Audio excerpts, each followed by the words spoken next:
Yeah, now we are going to talk about anti-friction. What is anti-friction? On our door sealing, we have, you can see that's a bit shiny. We call that anti-friction. The purpose with the anti-friction is that you can open and close the door very easily. It's a big advantage for you when you're selling your trailer that they are happy when they're opening and closing the door. It also lasts a long time. If we look at what we see in the market today is this one here, and this is there's no anti-friction on, so often they have big problems by opening and closing the door, and it stresses the profile, so they damage the profile often. If you look at the Prima one with the anti-friction here, you can see how easy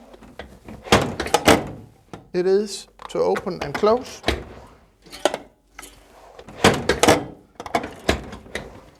So you get a very happy customer.